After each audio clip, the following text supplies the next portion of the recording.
Welcome to my channel. Out walking, getting the steps into the books. We got to do about 10,000 steps a day just to make sure I kept moving. I got a very sedentary lifestyle if I'm not deliberately going out and doing things like this.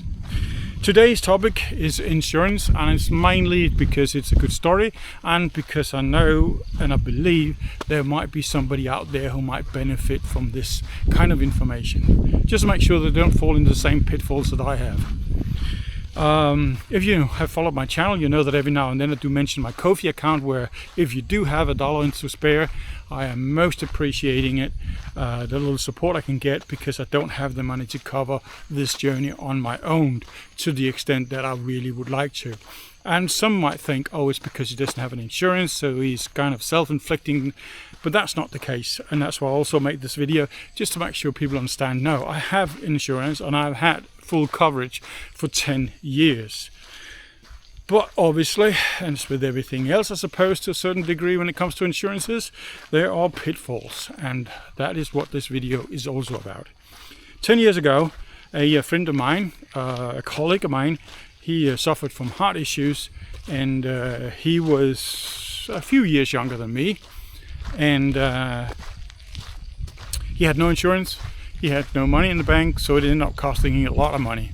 I had been in Thailand at that point for more than 10 years and I had never had an insurance. So I started thinking, oh, maybe I've been free riding on luck for too long. It might just as well end up being me. So I better get an insurance.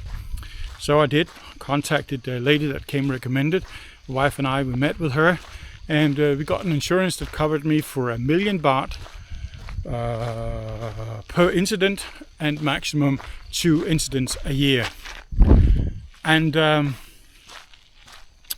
I was also covered with the hospital obviously stay, and I got a certain amount of money every night I was in the hospital to make sure I had money to cover whatever cost I had at home while I cannot be working. So it was a pretty good insurance. Paid quarterly, about $2,000 a year. 5 years passed by, paid no problem, and then all of a sudden I get a bill that was much higher than it was usually, and I was a little perplexed what just happened there. So I contacted my agent and I asked her what is going on, and the agent then told me that every 5 years my insurance is going to go up. I can't remember with how many percentages, but it was enough for me to hurt. And I do not believe she told me that when she made the insurance contract with me.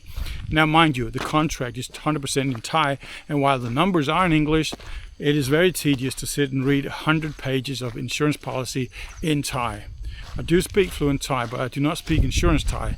I don't speak medical Thai, at least not back then. I do speak more everyday conversational Thai. So we sat down with her and we had a little conversation, and she told me that she had another promotion that I might be interested in making use of. And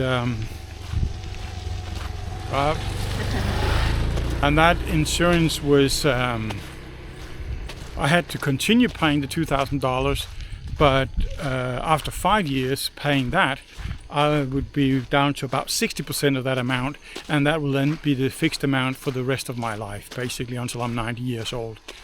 And I thought, okay, well, that sounds a lot better. But in order to get that to the $2,000 price, I had to reduce the coverage. So instead of being covered for 1 million baht for 2 incidents a year, I was covered for 500,000 baht for 2 incidents a year. And the price or the coverage for the hospital visits or stay was also reduced. But anyway, it was enough for me to feel comfortable. I mean, I was not having an insurance because I believed I needed it. I just had it to have a little bit of peace of mind. So we are looking forward another 20 months, and I got my first PSA back 124. And obviously went through the whole shebang with urologist, oncologist, ultrasound scan, MRI scan, and at a certain point we also reached the point where I needed to have a biopsy. So I went to the hospital where I was insured and spoke with those, and they got my insurance details and contacted the insurance company themselves. And they spoke with them and came back to me and said that the insurance company is willing to cover the overnight stay, but they don't pay for the biopsy. The biopsy at that hospital was 35,000 baht, which was about $1,100. And that was a bit of a shock. Now, mind you, everything here was going on in Thai.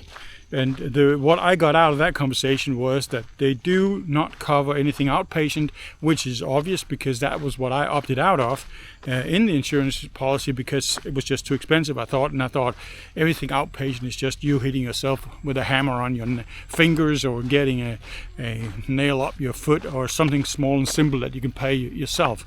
So for me, it was not really worth it paying that top dollar for outpatient. So that's my first little warning here. If you do sign for a insurance policy, make sure you get outpatient as well, because today they can do almost everything outpatient.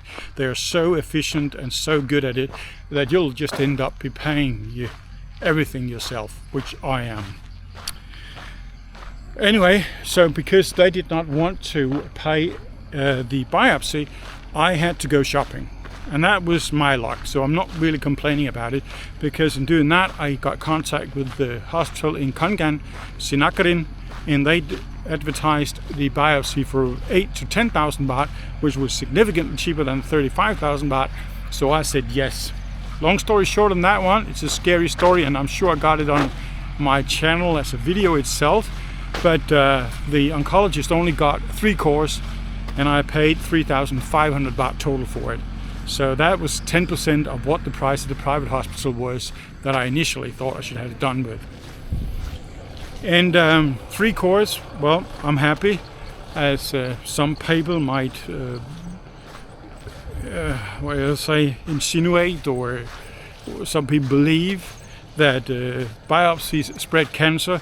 I don't know. I believe actually it is the case. I don't know to what percentage and how often, and that's a different story, a different topic we can take another day. But anyway, I was very happy that I only had to give 3 cores. So then, well, the journey just kept on going. Oh, we got a little dog.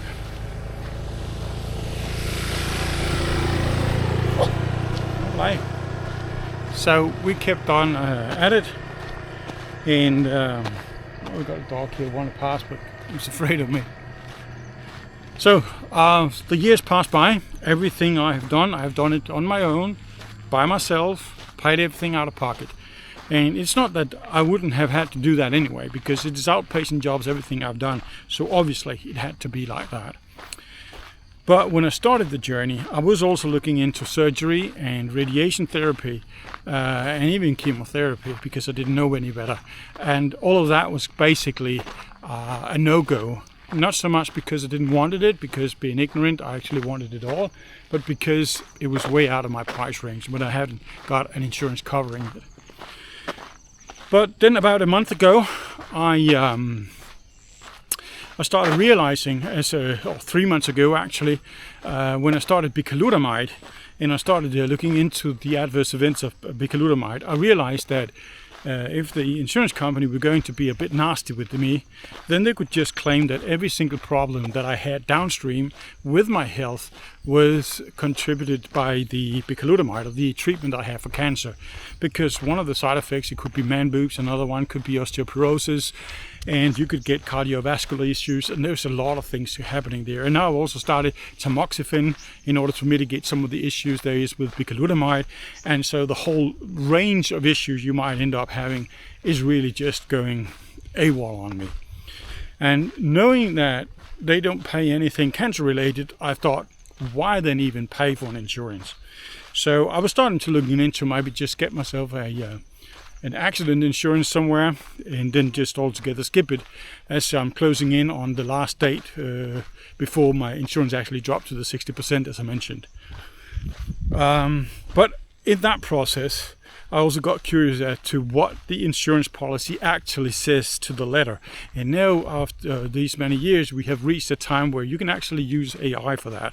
And I realized that my insurance policy was actually online in my app electronically. So all I had to do was just pull it there and then just copy it to AI and ask it to give a summary of my insurance policy. And there you are. It turns out I am covered cancer related, and that was a huge revelation. Man, I was happy initially.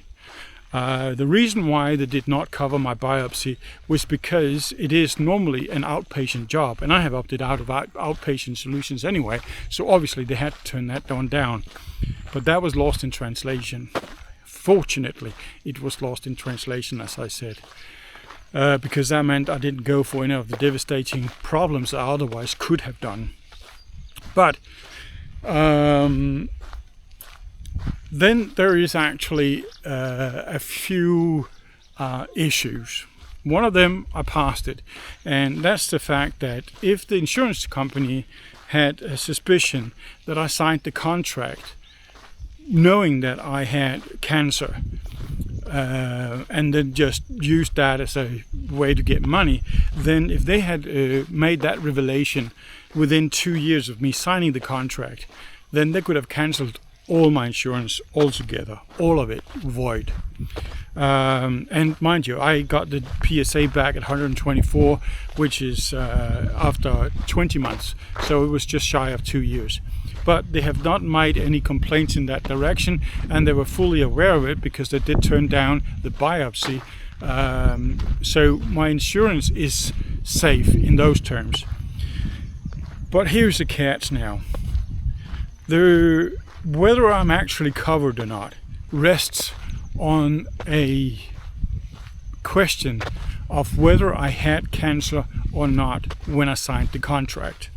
And that's a tragic bit to a certain extent, because it doesn't matter if I knew it or not.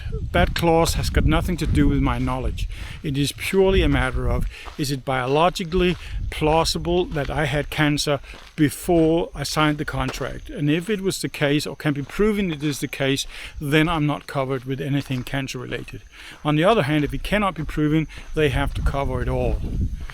But it makes me nervous, obviously, because although I haven't popped the question for them yet, then we also know that business, when it comes to insurances, is not profitable if you've got to pay out a lot of money. So whenever there is a possibility of avoiding paying money, well, I might be a bit cynical here, but I think we got the picture, right? So that is something that I have to look into. I'm not really keen on doing it before I look at an actual need for it, but maybe I should do it because the result, I suppose, would be the same no matter what.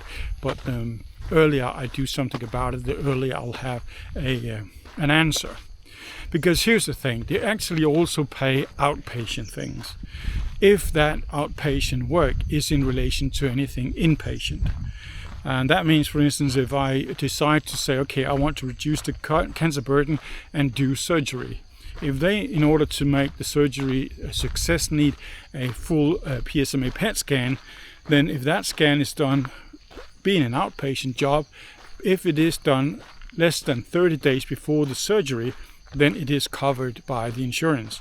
And whatever is outpatient happening after the surgery, in relation to the surgery, if it is within 30 days, is also covered by the insurance. So those are really good news.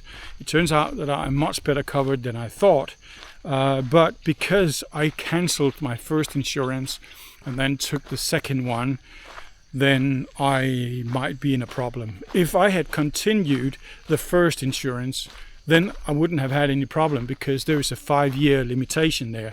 So, and because I got diagnosed 20 months after the first one, that means I was diagnosed almost 7 years after I signed the first contract. And it doesn't matter that it is the same company, it doesn't matter it's the same agent, it doesn't matter that it has been consecutively, it has been without interruption. And it doesn't matter if I knew it or not, because if that matters, I kind of have the evidence that I didn't know, because who is going to have an insurance with a 1 million baht coverage for twice a year and then cut that to half if I know that I have a cancer? That would be deeply, deeply, deeply unlogical. So no, I was just safeguarding myself, thinking you never know, and in order to make sure I didn't bleed out if it did happen, I took the insurance. So that's where we are today. I do have an insurance, and I've had it for 10 years, and I have no other option than to continue with the current insurance because I can't be covered by any other insurance as it is right now. Now, I will be covered for, I mean, my imagination is not good enough here, so, but there will definitely be cases where I will be covered, and I hope that they won't be too stringent on the interpretations of what is treatment related and what is not. That being said too, I've been doing it holistically for 3 years, and only 3.5 months ago started the bicalutamide, and only about a week ago starting the tamoxifen. So it's also, as it stands right now, very limited what the drugs might have of an influence on the situation. I don't think that osteoporosis, for instance, is going to be an issue. And with a VO2 max at 47, heart rate variability at an average about 55, and a resting heart rate at 43, 44, I actually don't think cardiovascular issues are going to be a big problem. And all my blood numbers, if you have followed my website, you'll know that they're also very, very good. But it is what it is, and there's nothing much I can do about it. So this is basically just to tell you guys, make sure you get an insurance before you get sick. And I don't talk about the day or a week or a month before, but make sure you get it well before a contract might give you an issue about it.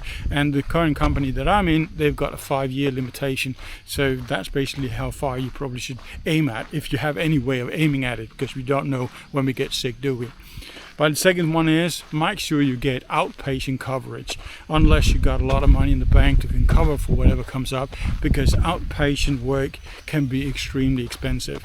I'm paying more than $2,000, now about $2,000 for the PSMA PET scan per time alone. So it's very, very expensive. Now the MRI is only about $300, $400. For about $400, so that is significantly cheaper, and that's why that's the one I've done 3 times, as opposed to the PSMA PET scan, which I've only have been able to afford once. So I hope you could use this information for something. It was a little heads up there, and also a little explanation as to why I am appreciating the help that I can get.